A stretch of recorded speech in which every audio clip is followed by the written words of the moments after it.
Neoclasicismo en Hispanoamérica.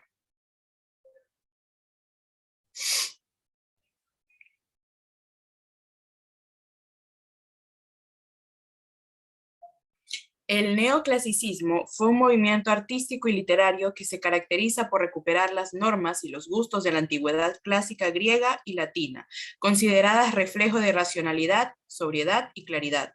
El más conocido de estos movimientos es el que se desarrolló en Europa durante la segunda mitad del siglo XVIII. Contexto social y político.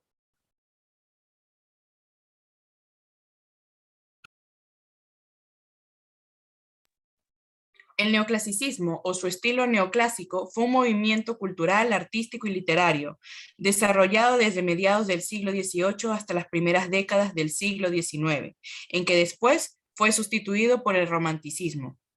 Su origen viene de la reacción ante los excesos del barroco en el arte y especialmente el abuso decorativo de su última fase, el rococó. Significó una vuelta a los contenidos grecorromanos y se buscaba nuevamente el equilibrio y la armonía entre los diferentes elementos.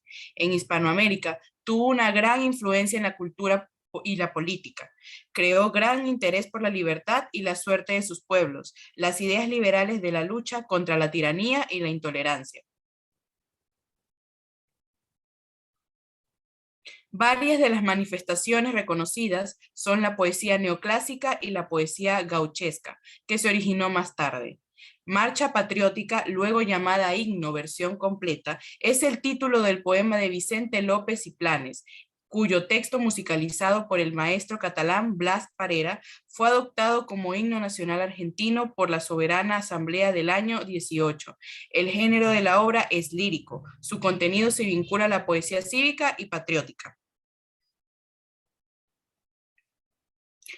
En el caso de la prosa, el surgimiento del periodismo político, social y económico como medio de la difusión de la nueva ideología y la revolución, y una preferencia por los ensayos, proclamas, historias y discursos. Aunque el periodismo fue la actividad literaria más inmediata y directa, la prosa revolucionaria es riquísima en memorias, autobiografías, cartas, discursos, artículos, ensayos, panfletos y traducciones. Características y temas del neoclasicismo. Entre las características del neoclasicismo existía la convicción de crear una estética que le confiriera un nuevo sentido al paso de la tradición de la modernidad. Entre las características más destacadas eran la educación y moralización, involucraban las artes decorativas y visuales, la literatura, el teatro, la música y la arquitectura. También rompió con el abarrotado estilo barroco en búsqueda de uno más racional y fiel a la realidad. Transformó a la sociedad a través del arte con nuevos enfoques ilustrados basados en la ciencia y el conocimiento.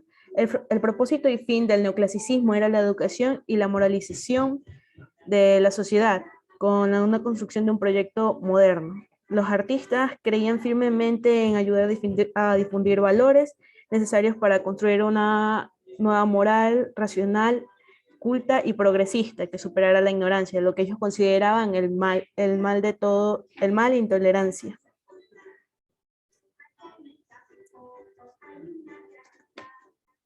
Los temas del neoclasicismo. El arte neoclasicismo se vinculaba con el compromiso político de sus artistas, aunque muchas veces fueron utilizados como instrumento del gobierno, lo que les llevó a que dejaran de considerarse un arte revolucionario.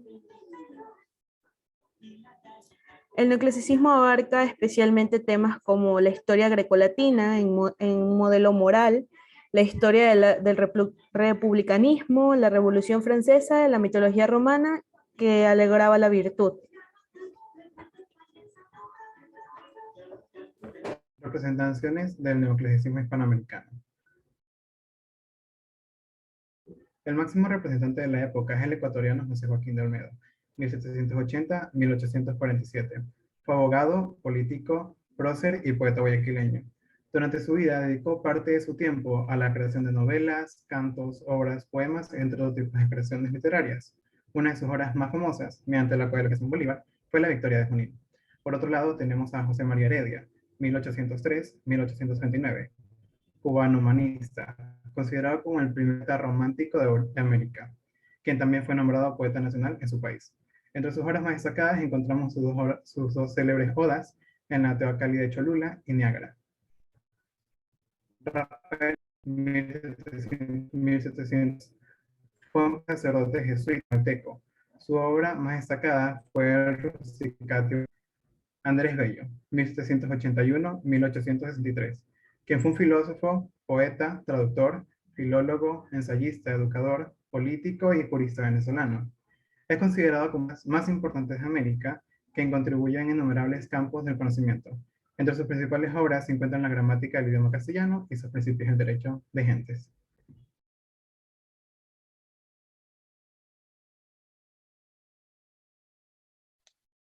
Como último tema tenemos la relación con otras artes y sus obras literarias más emblemáticas.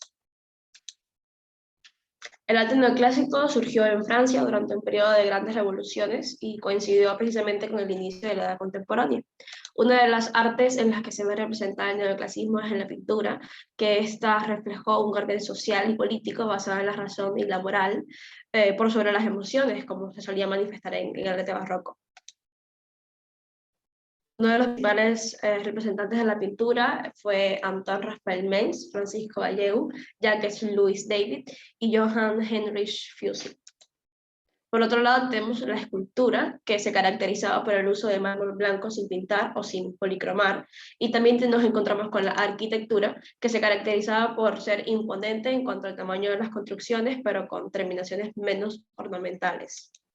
Como obras literarias más emblemáticas nos encontramos con el Niágara de José María Heredia, donde el autor nos relata sus añoranzas sobre Cuba y cómo admiraba las cataratas del Niágara. También nos encontramos con Teocalli de Cholula, también del mismo autor, José María Heredia, y en el poema él nos refleja su reflexión histórica, su alegato contra la superstición y la tiranía, su desprecio por los horrores que puede cometer el poder, y además vemos reflejada también la estructura lírica y la abierta afilación romántica que caracterizaba al poeta.